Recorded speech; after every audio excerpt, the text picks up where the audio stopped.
Media.com for more great podcasts. Welcome to Dig on America, where we speak truth to power. Every week, we give you the dig on how American history, policies, and media created the social and political issues we face today. DOA is independent media supported by listeners, but they'll tell you we're just fake news, deep state propaganda, funded by George Soros, the Clinton Foundation, BLM Marxists, and Earl Tucker, Confederate trucker. The Energizer Bunny. Yes, the Energizer Bunny. It is. That's the winner. I didn't think of that beforehand today, so Earl Tucker was my reach into the back pocket. See, here's a little insight into the show, everyone. I never think of one beforehand off the top of the dome. I think of them as I'm driving. I'm like, I'm going to go with this guy. That's like somebody. Screw you. That's like somebody who. I wrote this freestyle. You can't You're write right. a freestyle. I'm not allowed. I'm not allowed to think as I drive. Very nice. I appreciate it. Putting limits on me. You're in Bakersfield. I thought you guys all had Teslas anyway. Yeah. They're not allowed here. It's too conservative. But welcome everyone to the show. This is Jason Dutch. Welcome to Dig on America. I'm here with Mikey Famine. Greetings, Earthlings. Take me to your leader. Here I am. Here I am. It's me, Earl. No, you're not the leader. It's me, Mr. Trump. I am here. Oh God, no! Don't with take my me back to the hands. Do you know how much alcohol I went through in the last 4 years? A lot. Can I give you a real message from Donald Trump? I'm just telling everyone, take the vaccine. He actually said that. So finally. Yeah, finally said it. All right, and we are here today with a very special guest. Brent Henrik insisted that we have her on, and we were like, Brent, you were really bad. So, right. I mean, anybody that you suggest to us, it's not going to work.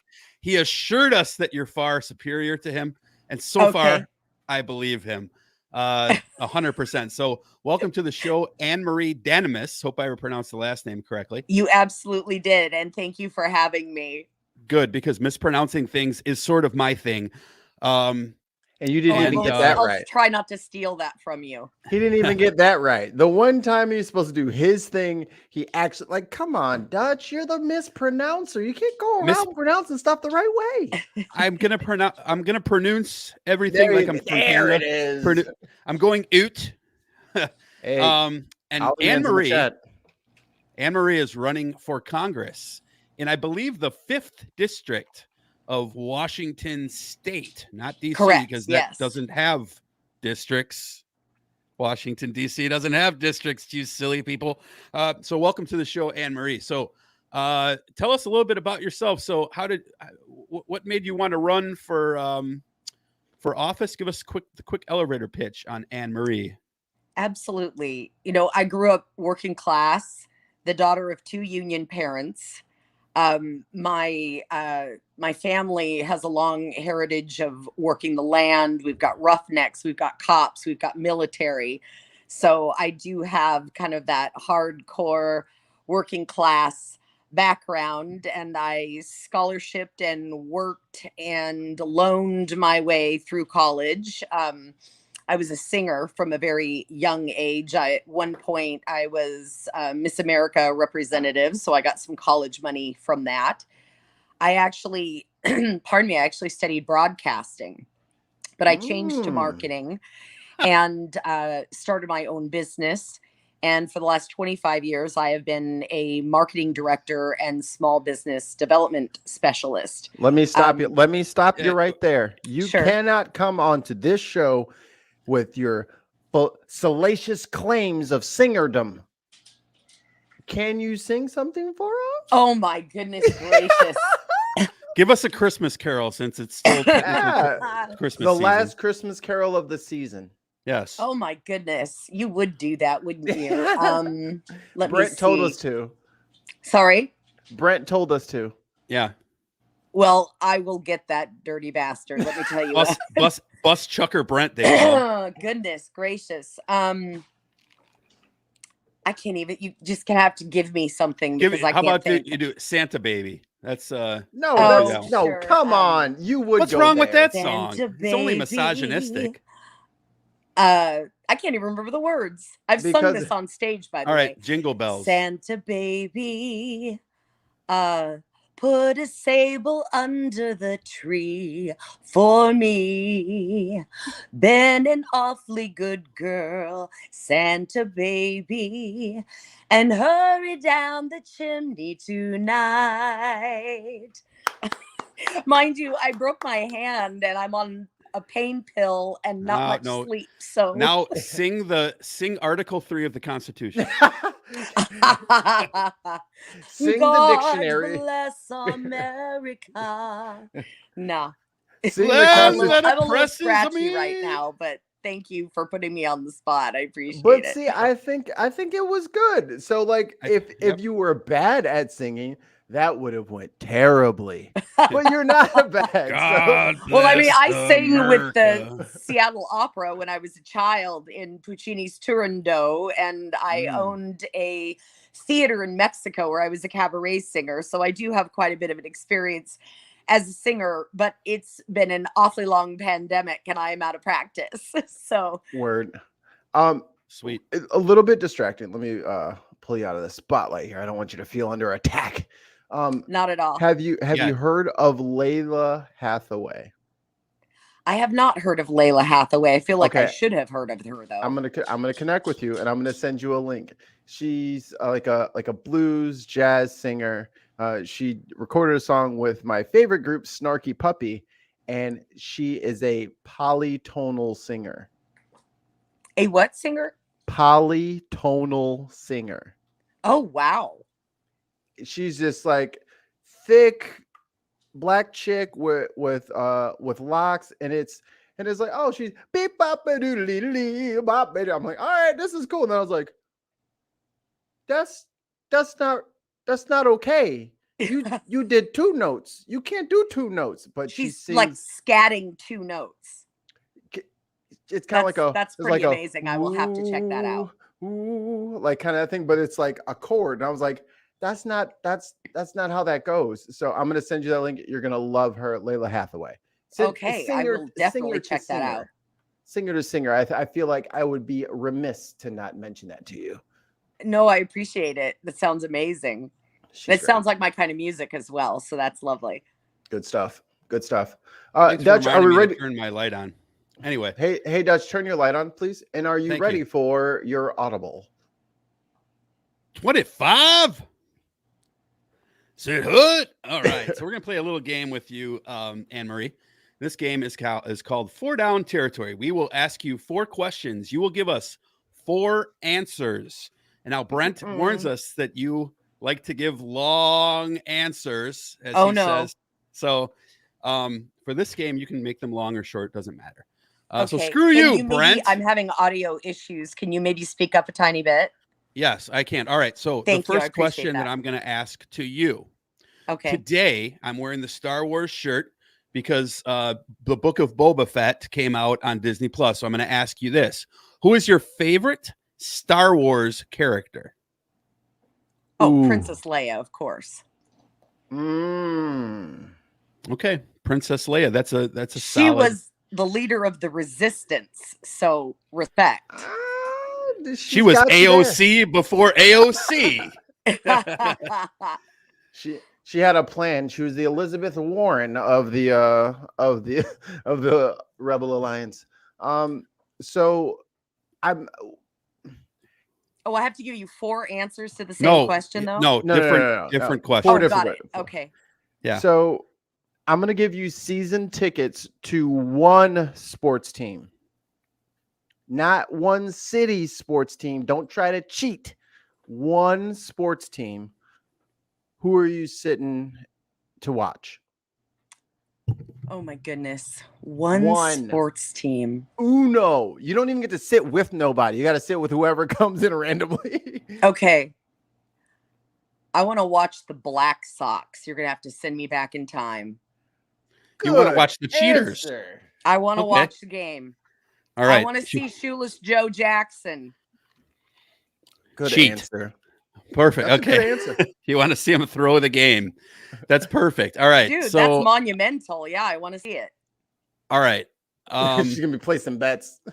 Who is, in your opinion, I don't want to date you, but in your lifetime, who is your opinion, and who is the worst Democrat that we've had as president?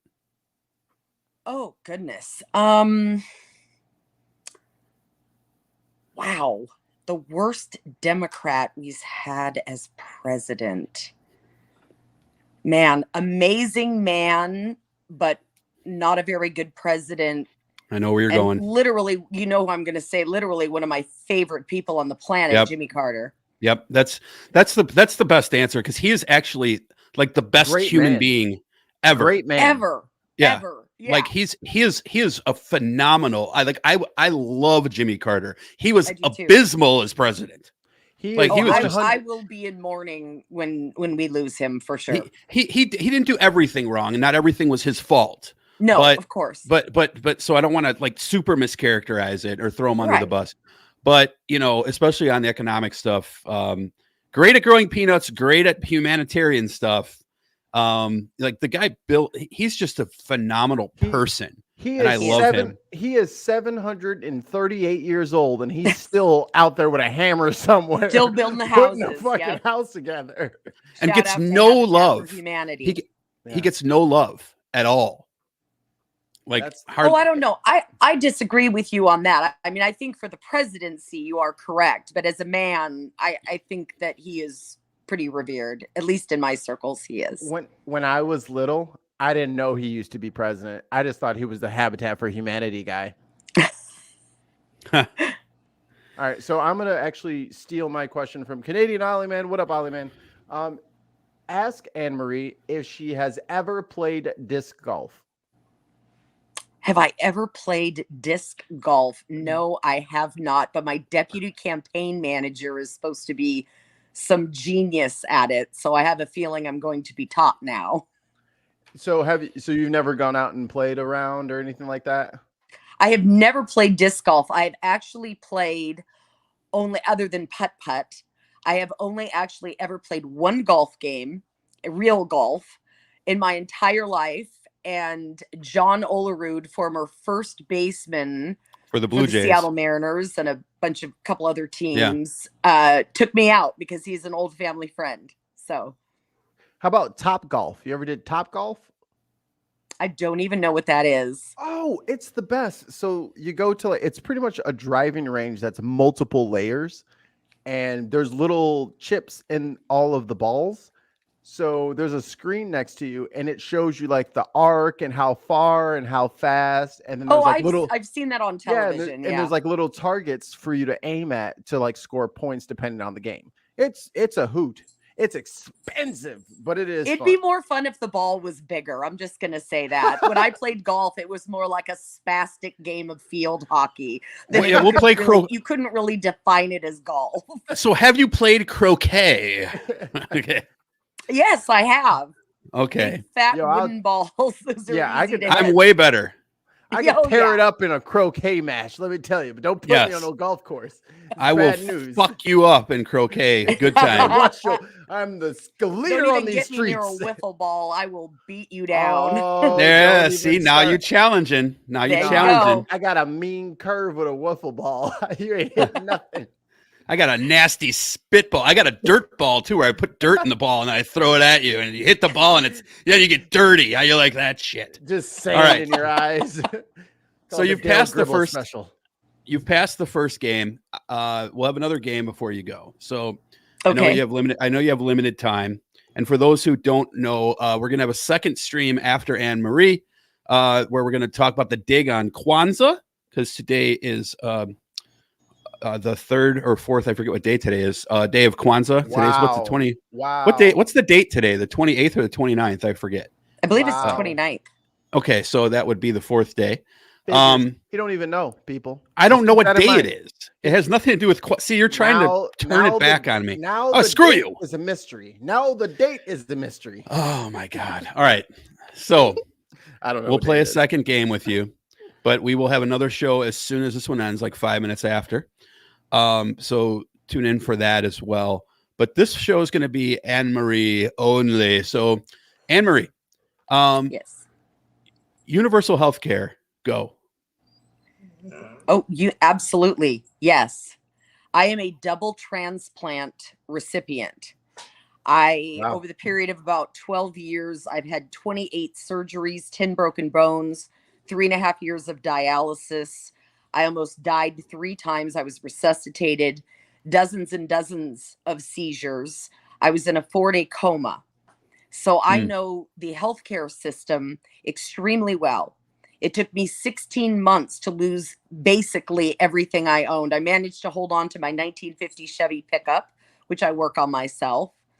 But, and it wasn't just that, it was the recovery as well. Only 12 physical therapy sessions allowed per year. After that, it took me many, many years to completely recover and rebuild financially.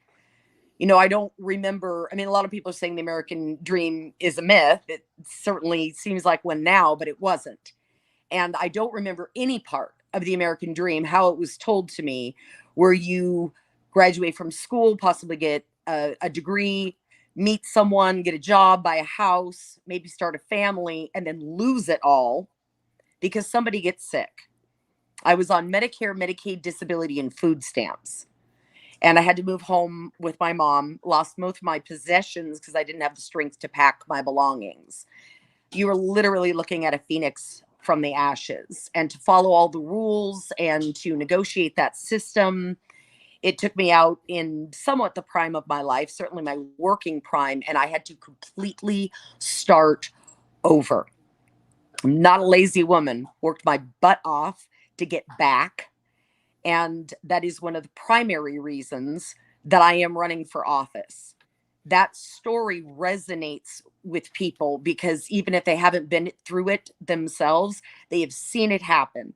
Number one cause of bankruptcy, number one ask on GoFundMe. And to be perfectly honest, I am sick and tired of heartwarming stories about communities having to come together to get a little kid chemo.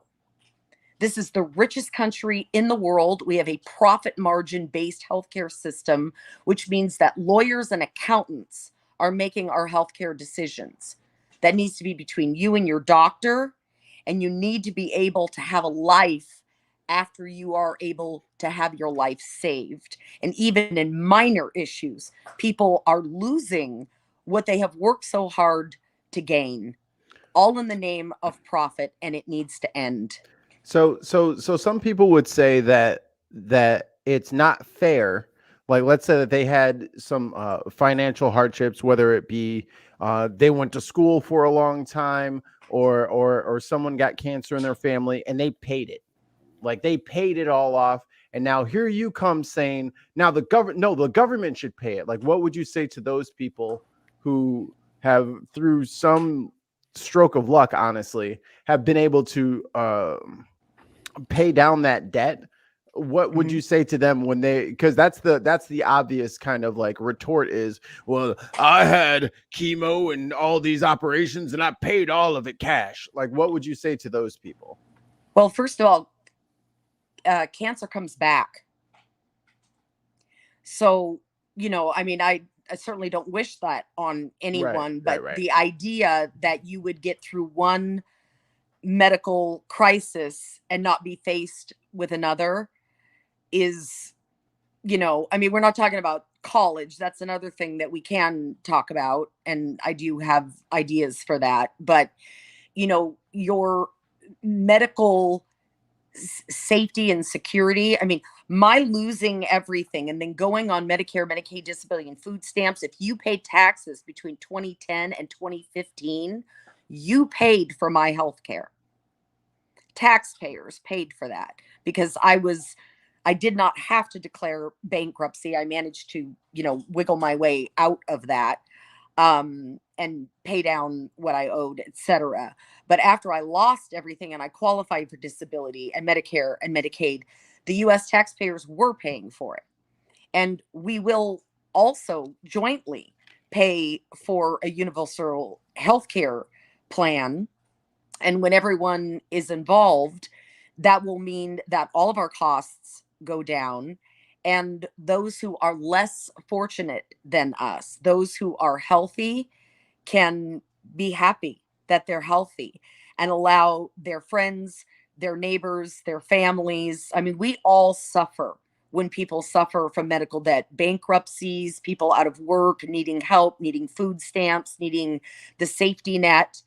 It is much better for everyone if we don't have that worry. And not to mention the fact that the stress that you go through trying to, I don't have children myself. I could not imagine having to go through that and have to take care of a child. So, children and everyone in the family, their work responsibilities, it's a ripple effect that hurts an entire community. I'm recently married, and my brother-in-law is a Make-A-Wish recipient. And I couldn't imagine what I probably definitely would have never met my wife, because her life would have been radically different if her entire family was just shut down and crippled because they had to take care of one of the youngest boy. Right. The youngest boy was sick and they had to take care of him. So now that changes the family dynamic of everything. And without that Make-A-Wish kidney for my little bro-in-law, I never meet his sister ever. Mm-hmm. So for all you weirdos out there that think healthcare is like this some privilege that only the rich should be able to afford, you got it all wrong, because I'm by no means am I rich, but I could see in an alternate earth where I never meet my wife because her family is saddled with such just a crippling obligation. Right. For no other reason than, well, if I charge them, they honestly, have to pay. I mean, there's so many other, as I mentioned before, ripple effects from that. For instance, if you have a child or a parent who is sick, and so someone has to take care of that person to provide care. So oftentimes they have to work less. I have heard of, mothers not working and then fathers having to take a second job and wondering if they're going to be working if their child with leukemia passes away and they don't get to spend as much time with their child while they're sick. I mean, this is something that countries with far less money than us, far less resources, have been able to figure out. And it's not giving us better care. The system that we're in, I mean, people are rationing insulin.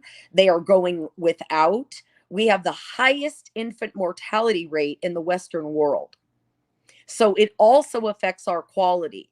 There have been people that have died from snake bites because the snake bite antidote is something like $10,000. And a lot of insurance companies don't even cover it. I mean, it is. What is the point of insurance if it game on life is it's pathetic. It's pathetic, and I'm ashamed of it. What is the point of insurance if a snake bite is not covered? Like, if I get hit by an asteroid, I'm gonna need you to fucking cover that. Like, that's you. I didn't smoke an asteroid and then it blew up and hit me. I didn't ingest asteroid. No, this one fell from the sky. You're covering that. Act of God. Sorry, not covered. I mean, yeah. Yeah, I don't even like that stuff when it comes to car insurance. But all right, so people don't need health insurance. They need health care. Okay, yeah. So you just that statement led into my statement. So there is a million different variants, to use a Marvel term, of this conversation. So you have universal health care, you have Medicare for all, you have single payer. Some of them are close to the same, some are not. The one that but I think the easy way to break it down is, it sounds to me like you support a single payer insurance system with at least for now public privatized doctors. Is that close to correct, or am I mischaracterizing? Yeah, I mean, honestly, and I also am a bit of a pragmatist. I mean, I do believe in a lot of progressive policy. You could certainly call me a progressive, in a lot of different ways. But as a businesswoman and, I mean, I'm a negotiator. And I think that a lot of times we need to plan better on how we're going to present these plans and broker them. And I actually think that even if there's possibly a better system, that Medicare for all honestly has the best chance of being passed, of being implemented, because so much of the structure is already in existence. And can you just be smart and be the person who gives it a new name though? like seriously, like we all know Medicare has lots of fucking issues. So why are they calling it Medicare for all? Like, how about you call it Green Care? Or like, I don't care. Like, call it Joe. Anything else would be great. Like they VA for everyone. Why not just go there? Because we know that sucks. Yeah. So, it's the marketing program of the Democratic Party is astonishing. I'm a marketing professional. Trust me. That's why I said they need you. So, well, I mean, I think that if we, when we get to that point, and I will definitely be pushing for it, that, a different or new name is certainly, something to consider, because we, I mean, we didn't vote. Why do I need separate insurance for teeth and eyes? I mean, really, is that not a part of my body? We know that dental plaque can lead to heart disease, and yet we're leaving people without dental insurance. Elderly people are paying a mint for hearing aids. I mean, this is ridiculous. Almost 50% of elderly people live in poverty. Yeah. So, there's a lot. It's loaded for sure. When you start talking about Medicare and what's provided. However, because I was on Medicare and because I was so low income, I mean, I could not work. I worked the first 2 years of my illness. And after that, I didn't have the strength to lift my arms up high enough to wash my hair. That's how weak I was. I was pretty much bedridden. And so I was also given Medicaid, which paid what Medicare didn't cover. So after I lost everything, then they came in and they covered pretty much everything. So once you lost it all, now you can get free healthcare. What a country. That's the way it works. And here's one thing that I noticed as I was going through the system when I applied for disability. You can't own anything worth more than $2,000. One of the things that they list on there are burial plots. And of course, I've been an actress, I've been a creative writer. And so my mind, creates this empathetic story. I'm just imagining a woman, maybe 56, 57, already lost her husband, let's say at 62 of a heart attack, has breast cancer, and wants to be buried. If she doesn't make it next to her husband, she's got to give up her burial plot in order to have disability. I mean, these are the kinds of situations that we are putting Americans in. I didn't even know that. Yeah, I mean, until you actually have to sit down and fill out the paperwork. And a lot of people struggle to get on disability. I mean, if you need a transplant, it's like, boom, boom, they just stamp it and send you hear the right wing talk. It sounds like all of us are on disability, though. You'd swear that all you leftists are on. You're all just collecting your welfare and your disability checks. I'm sorry. How much is an aircraft carrier? Yeah. Okay. Right. How many do we have? Well, I mean, about 30% of Americans do have some level of disability, but they're not all on the left. So. Yeah, but see here, both of you have a problem here. You're using this funny little thing called logic, and that doesn't work with the other side. Okay. Yeah. So if you tell them though the space aliens are in charge and that we have to have free healthcare, otherwise the space aliens are going to profit off of it. Now you've got a foundation to build your case on. So if I'm sick, I'll just say I'm sick by telling you the personal story and telling them how. Here's another little tidbit. Because how pro-business, now I'm pro-micro-business. There's a distinction there. 79% of small businesses, could you imagine, they worry about healthcare. Could you imagine the boost, especially after the pandemic and everything small businesses have been through, paying the majority of the taxes, the business tax in this country? What a boost it would be to businesses if we could cover healthcare. They'd be able to compete. Yes. I mean, we would be able to raise wages as well. It would be a more comfortable progression for them. So it's not just what happens at home, it's also what happens at work. So to take that off the table, government's got it.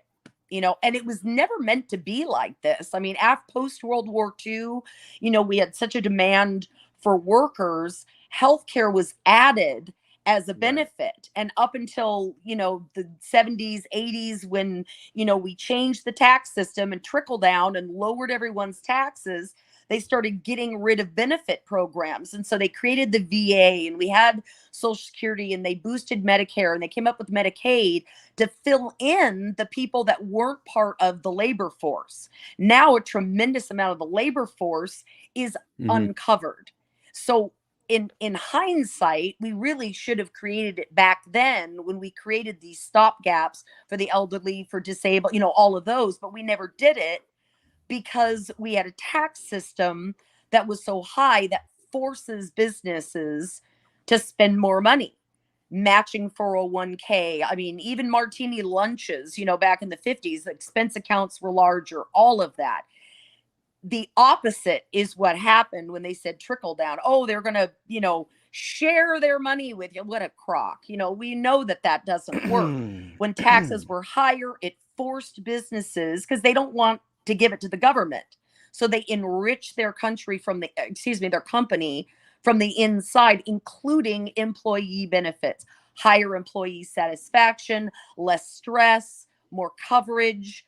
That's the way you help people, and you help businesses and help the country by properly taxing people. And as a semi-young person, it is so infuriating to hear bygone generations talk about, well, what needs to happen is it's like, that world that you grew up in is gone. Like, that is not how things work anymore. Now you go to fucking school. You may get into a college. You get into a college, you go into, I don't know, $160,000 worth of debt. You may or may not find a job. Oh yeah, there's this pandemic thing. So now you have $180,000 worth of debt and you work at Amazon. Right. You're talking about well, when I was that age, I just did this. It's like, that's not a thing. I didn't see that either, darling. I'm not that old, but here's the not thing. you, but like, we know that tax system worked. We can go back to the tax system. We can change the privatization of college in 97 when the Republicans took over Congress. I think it was Bill Clinton's second year. Would that be 97? I can't remember exactly. 98, when they took over, they privatized. Or no, 94. Woo! That's when all the costs, and of course we had to bail them out. Now students are asking to be bailed out, and the right doesn't want to do it. And in order to bail out Sally Mae and those guys, or Fannie Mae, I think it was, for loans, we had to cut primary and lower education because there's only so much money in the budget, and the Republicans wouldn't give more money. The Democrats ended up having to do it. So then the Republicans turn around and blame Democrats for cutting primary school. But the only reason they did it was to bail out Fannie Mae. I mean, it's this back and forth thing that keeps going on. Honestly, I don't care at this point whose fault it is. I'm willing to step up and take responsibility and start fixing these issues. Oh, say that one more time. I don't care whose fault it was. I'm willing to step up, take responsibility, and start fixing these issues. Tons is tons on, because that needs a clip. Anyway, all right. So let's switch from healthcare real quick. I got one floating head in this right now. I'm digging it. It's cool. I got one question. This is Dig on America. Woo. I hate you. In a universal healthcare system, if a universal healthcare system were implemented, do you feel that care of vaccinated Americans should be prioritized over care of unvaccinated Americans? And that's from Tanner. Tanner? No, I do not. I mean, I wish that people would be vaccinated, but, you know, and we've put in mandates to try and force them. But here's the thing. I mean, when it comes to medicine, there's something called the Hippocratic Oath. First, do no harm. I mean, if a Jewish doctor gets a patient in the ER with a swastika tattoo, it is his duty to serve him. If overweight people get diabetes, it is our duty to provide them with nutritional counseling and insulin. And I think that in a lot of ways, you know, I work a lot with the homeless, and people will often ask me, well, you know, this, that, and the other, and blah, blah, blah. And so I'll have, and the left will do this on a lot of issues. We'll explain poverty in the inner cities. We'll explain homelessness. We will explain reasons why people end up being trapped, possibly. You know, youth gets blamed. Oh, you're lazy. It's like, no, I can't afford a house. I'm, like you said, working at Amazon with $100,000 worth of college. We can explain that. What's the explanation for people who continue to either vote against their best interest or to not take a vaccine, which increases their ability to survive or be less sick? There are reasons for that. There are reasons that people end up buying it. And so I think that if Democrats are going to truly be inclusive, that we have to be inclusive of people who either are getting bad information or choosing maybe a path that is not positive for them. And certainly when it comes to healthcare, we need to all walk in the door. You know, we want justice to be blind. Healthcare should be blind as well. I agree. Go ahead.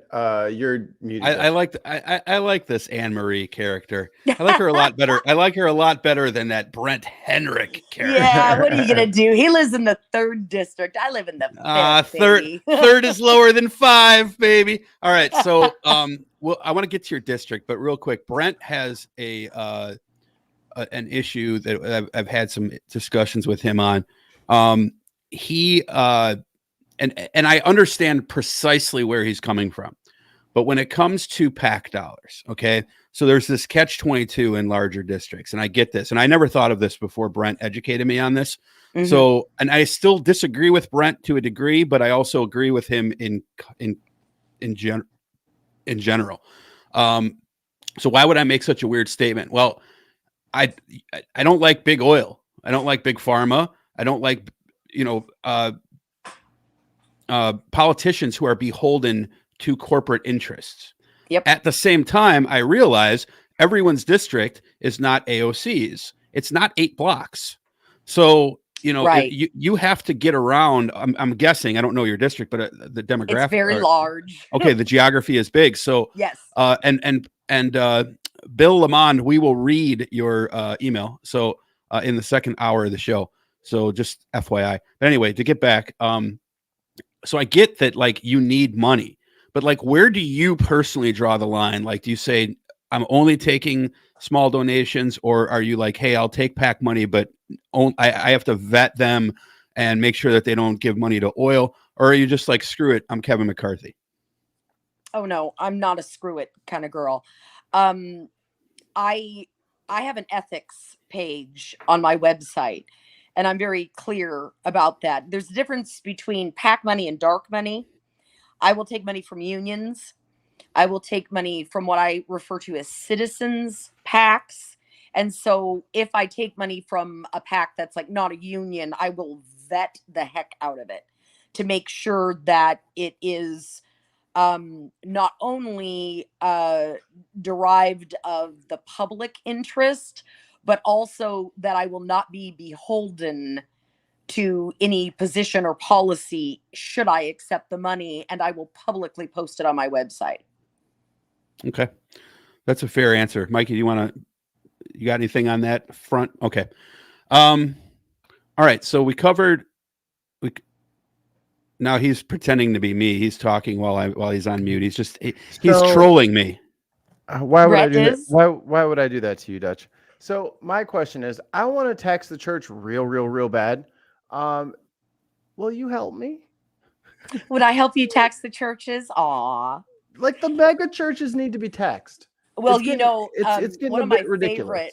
favorite verses from the Bible is, and Jesus said unto them, tear this temple down, and in 3 days I will rise it up. And that was about money changers in the church. And, money in church, I mean, Jesus talked about tithing. There's a lot of reasons that a church would collect money, but it's gotten a little ridiculous. And they don't do what they said that they were supposed to do. So if they're not doing what they're supposed to do, then I'm gonna need some of that tax bracket money, brother. Right. And here's why the you thing. need 93 jets. I have a nonprofit that I formed, and it is linked to my for-profit business. It is my nonprofit arm, if you will. Many corporations have a nonprofit arm. My personal belief, although I don't think that it would really fly, if you will, is that larger churches, I mean, there would have to be, some level at which they would be exempt, very small churches who are maybe bringing in $250,000, $500,000 a year and actively doing outreach. Like I don't even think it's worth our time. But if you have a for-profit corporate organization, and then you also have a nonprofit. And so the lion's share of the money in the nonprofit, it's not a religious nonprofit, it is an outreach nonprofit that could be missionary activities. But I honestly think that is the way that churches need to go, is that the actual establishment would be a regular corporation that pays taxes, and that people can tithe to that corporation, and then they can tithe to the nonprofit, but that nonprofit is held to the same standards that a normal nonprofit would be held to. Like if you are, feeding the poor or whatever, and, with some more stringent rules put on that. So when you go to Ralph's to buy food for the homeless, that can be tax exempt, and the money used to take in can be tax exempt. But Joel Osteen, you cannot buy the Rockets' former arena and not pay taxes on nothing. Yeah, you also, Joel, personal favorite of mine. Trust me. And Joel, you also don't get to into the church. I mean, his charity had like a D rating, and he didn't even let people into the church when there was some. He got them toothuses. He got them teethuses. Them jibs. When that hurricane was coming and that water started rising, he was like, "Yeah, I'm just gonna lock this." Y'all got dirty feet. He said, "You got dirty feet. You can't come in here." Book readings and stuff, like to be, like on the floor in the front. It's like $5,000 to hear this guy speak. And that's just the antithesis of Jesus. This whole, what do they call it? The Christian wealth thing. I can't even remember what they call it now. Oh, the prosperity gospel. Thank you. What the heck is that? It's something that I know a lot about and don't want to talk about. But it's real quick. We have Mikey. We have a friend backstage. Big Haas. Welcome to the show. This is not Big Haas, but it is the closest thing we could find. He's dark-skinned, has a great smile and muscles, and he also loves the game of football. Round here, he is the game of football. Round here, we just call him Tez. What's up, Mr. Background Noise? What's happening? What's going on, guys? I got background noise again? Oh, no. So welcome to the show, Cortez, formerly of, or are you still in the bin? I don't know what's going on. You never know these days. He is, he isn't. But Cortez is joining us today at my request. I requested him to join us because in the second hour, we're going to talk about some of the history regarding Kwanzaa, as I mentioned. So Cortez, I feel it appropriate to do that with more than one African American because I don't want to mansplain everything, white-splain everything. So You're not listening anyway, so go ahead. Yes, I know. Hey, Okay, man. so We back in Yeah. prime time, y'all. yes, we are. All right, he's got the glasses on too. He's got the strobe lights. I don't know if he thinks he's on a podcast or in a club. Like you got a bottle of Grey Goose over there. Both. All right. So Ann Marie, so Cortez, do you have a political question that you would like to ask Miss Ann Marie about her platform? And we already covered healthcare, so I only got to see probably about 10 minutes or so of what she was talking. I mean, it seems like she's got her head on straight and she knows what she's talking about. I like that. that makes one of us. Yeah.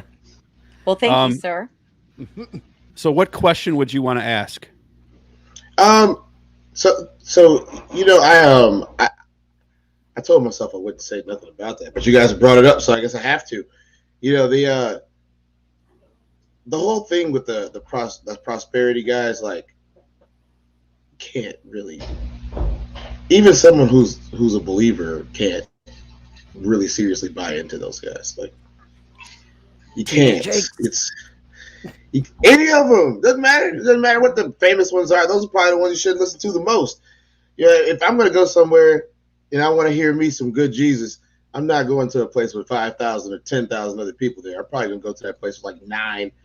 6 of them are old grandmas and like widows, because those are the ones that, like, they probably don't even have 2 pennies to rub together, but they just in here because they're in here. They're not over. I need $17 for today. I got to pay for this jet. Well, and it's funny. I didn't say that out loud, did I? It's funny that you mentioned believer, because there's being a believer and there's being a disciple. And truly, you should be both. People who typically attend churches like that are believers, but not necessarily disciples. So they're not necessarily studying and doing what it is Jesus has asked us to do when he asks us to follow him. And I'm not religious, but I am a disciple. So, I know I sound a little Jesus-y. I'm a fan of him, but I am not that religious. And if you want to know why, read Matthew 23. It kind of encapsulates what we're talking about in this discussion. Look at Dutch. Dutch is like, those scripture. I probably had those. I probably had those conversations a lot, and neither side likes me.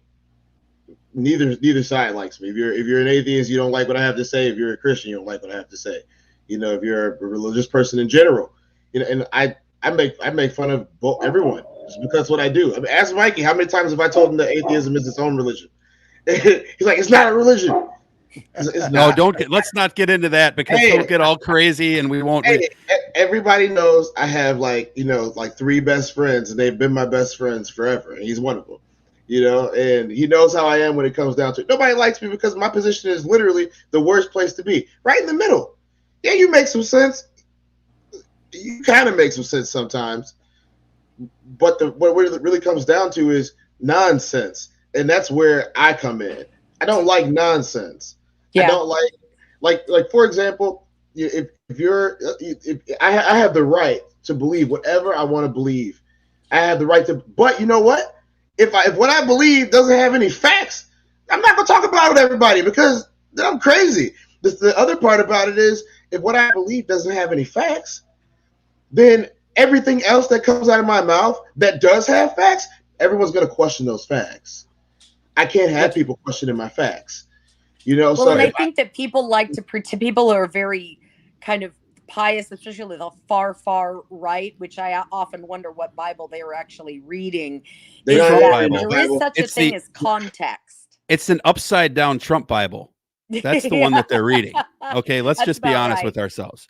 Everything has context and historical context as well. Yeah. So I want to ask you real quick about. It depends on who wrote it, in my opinion. But like I said, that's diving down a deep rabbit hole that nobody wants to talk about, because it's just both people going, "You wrong, you wrong too." Everybody's wrong, and I mean that's. I mean, that's in the scripture.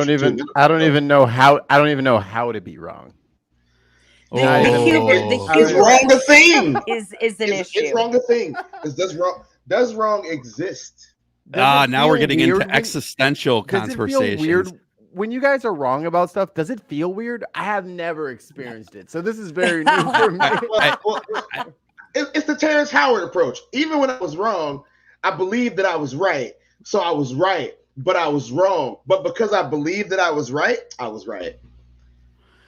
I thought it was right. Here's the thing. It's not important to be right. It's important to be accurate.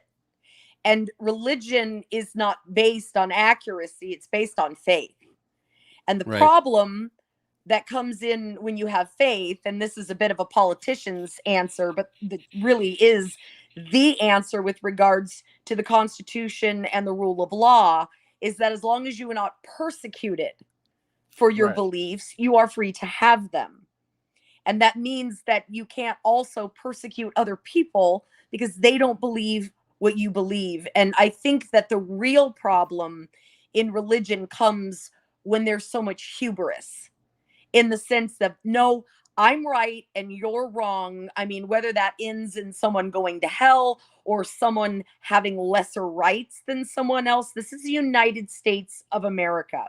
There is no religious litmus test here. There is only religious freedom. And that includes the freedom to be free of religion. And what we're lacking in this country is civility. We are lacking a sense of statesmanship and just general respect for one another. That's really what our problem is, more than what we believe or what we don't believe. It's about common decency and respect for one another and the ability to be free. If everyone's not free, ain't nobody free. Preach. So speaking of that, freedoms and whatnot, we elect people to Congress to protect our freedoms. So tell us about Washington's 5th district. So I know that you guys, I think you're in Eastern Washington, if I recall correctly. In the yes, current... we touch the Idaho, the Canada, and the Oregon you're border. Touching Idaho? That is awful. I mean, at least you get good sanitizer. Yeah, get some hand sanitizer and some potatoes. But and a mask. Kathy, for sure. Hell yeah, put a mask on. Hell yeah. So interesting factoid though. Your district was blue before. I forget the Kathy something or other is the a couple of people before her. The Speaker of the House, Tom Foley. Tom Foley was from that Democrat. district. He was Speaker. 96. Yeah, until the 90s. Right. Exactly. Mm-hmm. So it's not an impossibly red district here, or has it become such? Tell us about the demographics of the district. Well, I've gone through the numbers. I think right now we're probably at about a -9. We have been as much as a -15 district, but Kathy has been ineffective. She has, in a recent interview when they asked her about Trump, I've never seen someone hem and haw so long in my life before they answer. She is really trying to balance herself between the moderates and the far right, who she's probably afraid they're going to call her rhino at every turn. I am a Democrat that has an agrarian background, a working class background. I'm sick and tired of Democrats talking down to rural people. I mean, honestly, if it comes to a zombie apocalypse, who's surviving, hipsters or cowboys? Get real. There's different kinds of intelligence. Do we have Wi-Fi? Because I would like to advocate for the hipsters. Okay, you go right ahead, and I'm going to be hanging with cowboys because down to that. They know how to make food. Happen to be a hipster cowboy, so. But anyway, I mean, I think that everyone knows this is true. I think that what people need is a vision. Who are you, Hootie? Sometimes who's Hootie? Sorry, I couldn't hear that. I said, who is he? He said he's a hipster cowboy. So I'm like, it must be Hootie.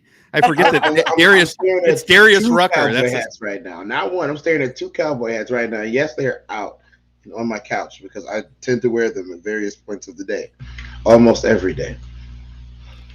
All right. So we what had would lots you? of black cowboys in this country. We did actually. That's a They historical fact. Yeah, like a lot of things in African American history, they haven't they just didn't glory. They just didn't hang out with with John Wayne too much, so nobody knows about him. But I mean, you had Bass Reeves, who was the real Lone Ranger, and they just turned him into a white guy with Tonto. That didn't happen. So, I mean, Bass Reeves was the real Lone Ranger. It's documented, and people are like, "Oh wait, but yeah, the Lone Ranger was such a good story." The idea that African Americans were farmers, that they are seen as primarily urban. I mean, come on. They were sharecroppers working the land. We forced them to work the land. What do you mean African Americans aren't farmers? I mean, come on.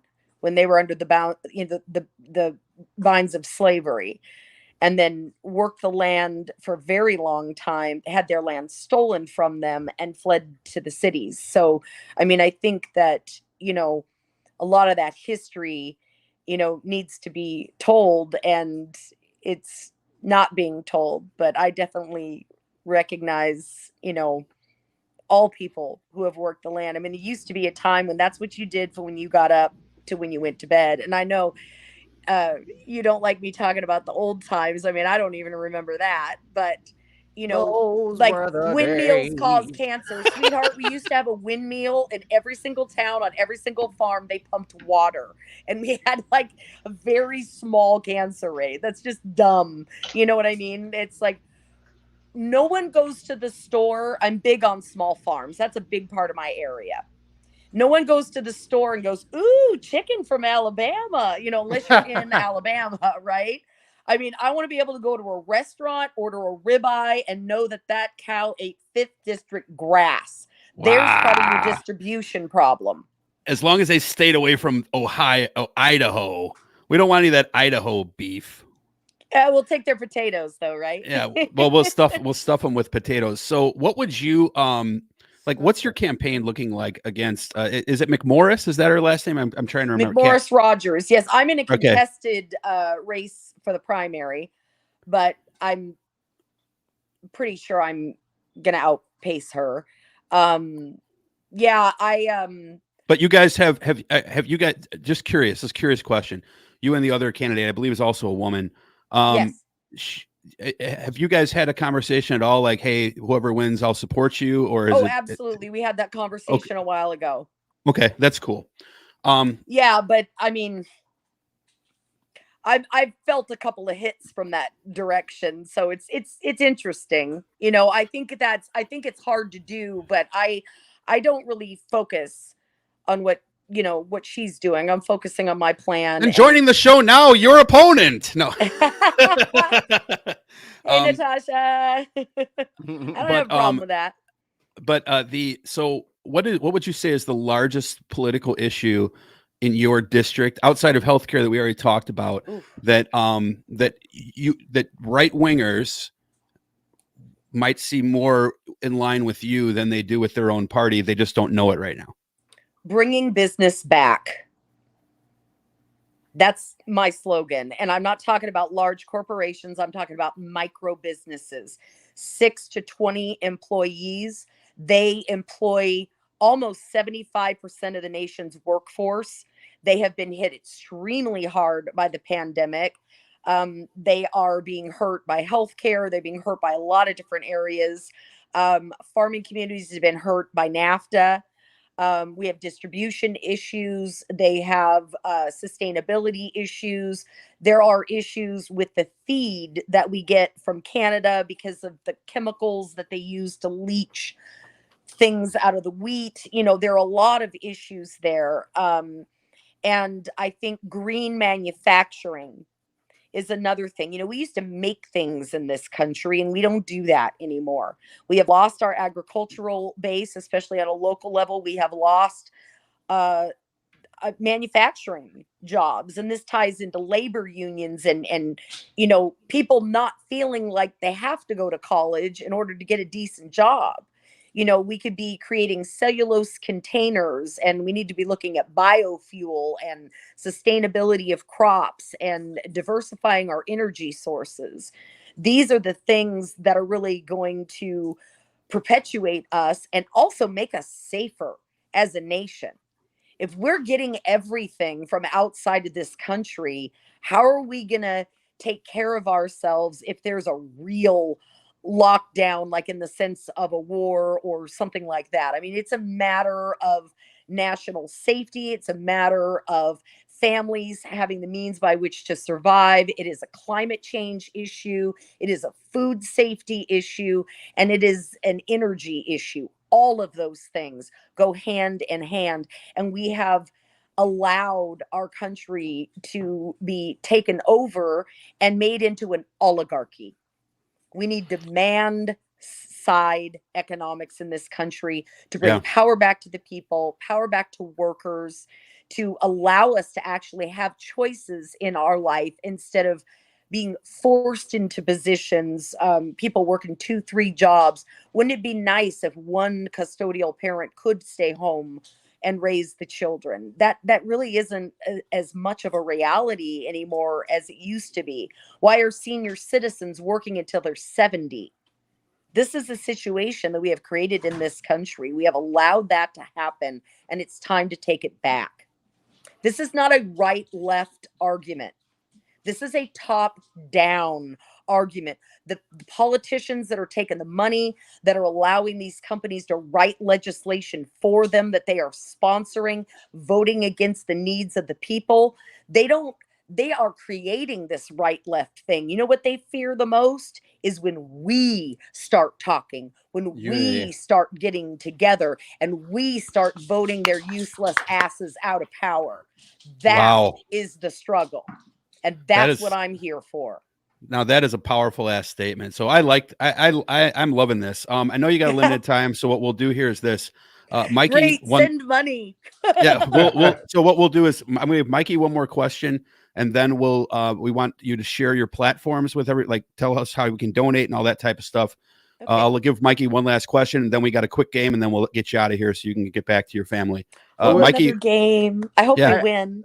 I kind of bogarted the front half of this. So if you want to just go ahead straight to your links, I'm going to type it so that it scrolls across the bottom. So where can people support you and support the campaign?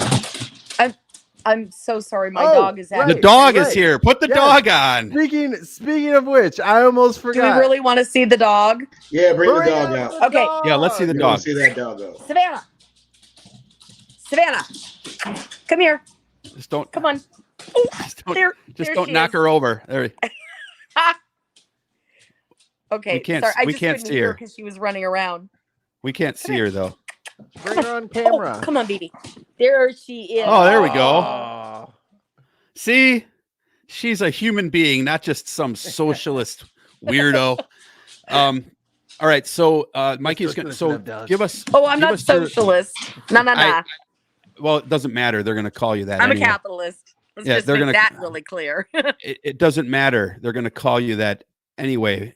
And I'm pretty close to a socialist. But it doesn't. They call me a communist, and they don't even know what that means. So it's like people have political Tourette's.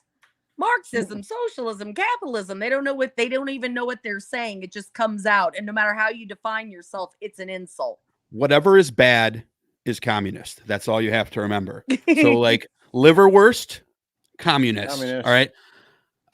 Mikey's T-shirt, communist. I don't know why I picked on that. You better believe it. Yeah. So I'm going to vote that we go negative and we try to win the for Snap One, Marry One. But tell us how we can find your campaign. How can we support you? How can listeners get in touch with your campaign? Yes. Vote for the number 4 Ann Marie, ANNMARIE.com. I see it there on the graphic. Thank you very much. I'm on Twitter. I am on Facebook. I am on Act Blue. You can find I believe me your Twitter is Vote for Ann Marie. Is that not correct? I know I follow you. It is at all of my handles, Instagram, Twitter, and Facebook are Vote for Ann Marie, at Vote for Ann Marie. Okay. And actually our office phone number is 509-553-V4AM. So we are very Vote for Ann Marie in these woods. Very clever. And we'll post this on your Facebook page if you like. I paid $28 for that. Thank you very much. Of hard-earned yeah, contributions. All right, and I will say one thing real quick. I'm looking at the campaign events. I don't see our show on here. I imagine that it's just going to be like in post reflected that in your campaign events that you were on Dig on America. I didn't even know I was going to be on camera today. I am hugely apologetic of that. But once I figured it out, I'm on camera. I was at the looking like doctor this today with this, but I posted it on all 3 of my social media, and I did give it some love before I came on. So, and if you give me a live recording, I will post that as well. A copy of the recording, I will post and promote you. Easily done. Awesome. We love that. And don't worry. Like I said, I'm on camera every day and I look just like this. So you're good. Well, I saw when I brought my hat, I see that I was in good company. So I appreciate it. Yeah. She saw me and she was like, oh, thank God. He's not photogenic this is at the all. Candidate you want to have a beer with, right? You know, I do want to have a beer with you. Not the one in the suit. I have plenty of suits. Real quick, in like a minute or less, just like your thoughts on the Biden presidency so far. I'm just curious. Because he said he was going to bring everybody together, but it seems like he can't even get his own party together. So true. You know, I think that the purity test for the Democrats needs to take a little rest. I mean, I'm all for ethics. I am all for accountability. I am for honesty. I'm for transparency, 100%. But God, do we like to eat our own? I mean, that needs to stop. I mean, the Republicans will put a straight up pedophile on the books and make excuses for them. They are in lockstep. Interpret that how you will. And Democrats cannot get it together. Our marketing is lousy. You know, I mean, the in squabbling. Let's start work. If we can't work together, how do we expect to be able to work with Republicans? So, you know, I mean, I'm in local Democrat circles here, and we have the same problem on the local level, and it's insanity. And, you know, I don't know how many times I'm a PCO in the 4th LD here, and, you know, there'll be squabbles and whatnot. And I will say, you know what, this isn't why I'm a Democrat. Not to argue about this stuff. I'm here for healthcare. I'm here for better paying jobs. I'm here for the environment. Like, that's why I'm here. That's why I'm doing this. Knock it off. So having said that, I think that's the problem. If there is a problem with the Biden presidency, I think he's pulling it out. I think he's doing a good job. I don't think he's being 100% honest about inflation and that we're all okay. I think there's a little deeper issue there, but I think it's also, you know, calming panic. There's a lot more that needs to be done. He's trying to make a big FDR move, and I'm all for it. I think you should put that on all of your campaign t-shirts from now on. Is just like, it's not going to feel good, but it's going to work. Yeah. Well done. Well, I mean, I have a couple of Republican friends, you know, that I talk to, and my little pitch to them is, you don't have to vote D for Democrat. You can vote D for Danimus, because, you know, I will take care of you. Oh, I like it. And I think that, well, I mean, and I think that's it, really. I mean, it's about letting people know. I mean, you know, my competitor for the, you know, for the primary for the Democrats said the other day, I'm not wasting time, money, or resources on people who vote against their best interest. And yet Democrats have a tremendous amount of apathy. How is that different? How is not showing up to the polls different?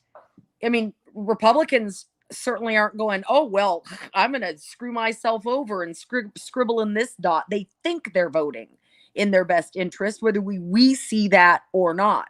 So how you take care of that is you listen to their problems, because they want healthcare solved. They want manufacturing back. They want less inflation, better wages, you know, all of these things. They want our vets taken care of. That's a huge issue for me that we didn't really cover. You know, they want basically essentially the same things. We want to tuck our kids in bed into a safe, warm bed with a full belly, knowing they're going to get a good education, opportunities, and should they get sick, that you're not going to lose everything and be able to take care of them. That is what everyone pretty much wants. We want to love and be loved. We need to stop this nonsense. And you can't really do that by singing Kumbaya and lighting candles. You got to work for it. It takes time. I don't know. She sounds like a good candidate. You should run for office. Mikey, you want? So we have one more game to play with you. Okay. So this game is called Prank One, Marry One, Snap One. We're going to give you three people. I'm going to vote that we go evil with her and try to. I'm not snapping. Okay, I'm sorry, I must be old. Mikey, you get to pick. Go ahead, you start, and I'll follow along with you. First of all, she's asked for a primer of the game. So there is another game that goes by another name, which is against YouTube's terms of service and Twitch's terms of service. No, I know that game. Is it the same thing?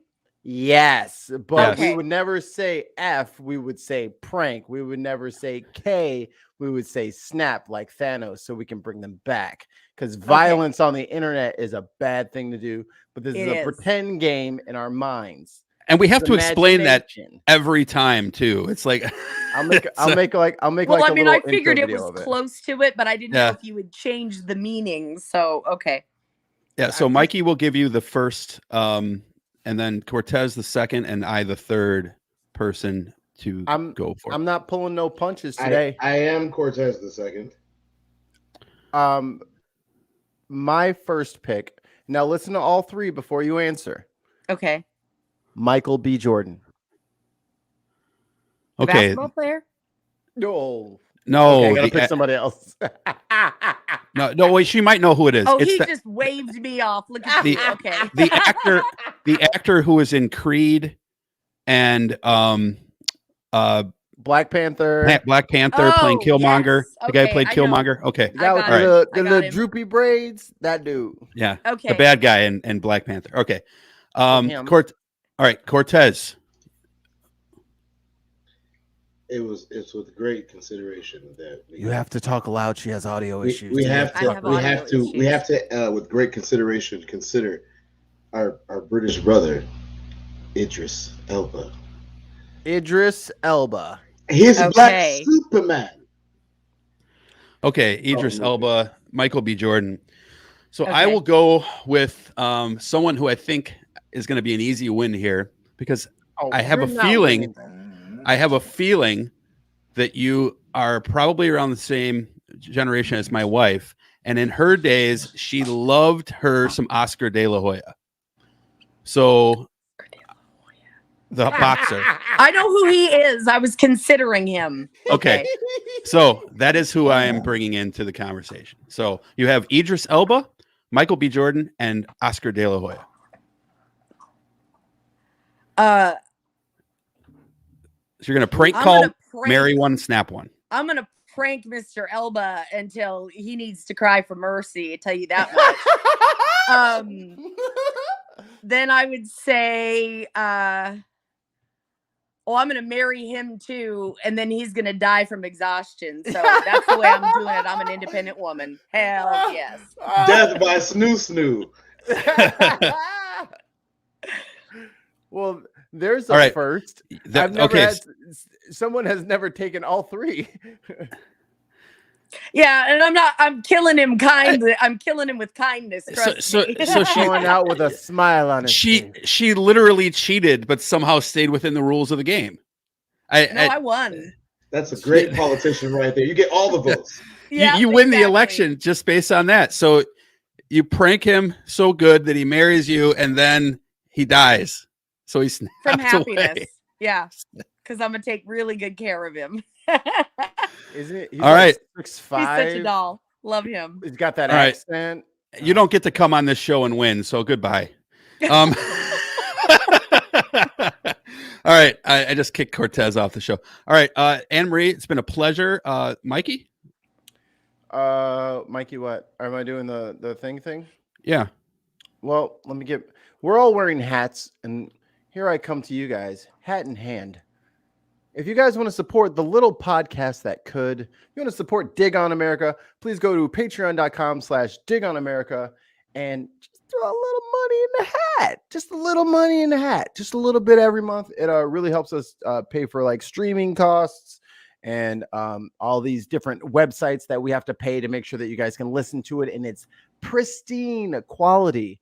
And if you are not in a financial position to help us out, by all means, share the links, follow us on Twitter at Dig on America, and everything that you can do to get us in front of new eyes and ears. If you're listening, maybe give us a 5-star review. All that stuff really helps us get in front of new eyes and new ears, and we appreciate it. So however you can help, we would appreciate it. Patreon.com/Dig on America. Yep. And don't forget, vote for the number 4. Vote the number 4. Ann Marie, and the Marie is spelled Marie. Check out her stuff. Idris Elba has got your vote, I am certain. It's been a pleasure. Thank you. And by the way, you mentioned you like history. I know a podcast you might like, the history podcast. You're on it. So there you go. Okay, great. When we're not doing candidate interviews, we're doing history. Thank you very much for having me. It was a pleasure to be here. I appreciate it very much. Vote for Savannah. Yes. Savannah wants to be 5th District dog very, very much. Yes. All right, guys. We will see you in about 5 minutes on the next episode of Dig on America. Bye. Bye with my broken hand.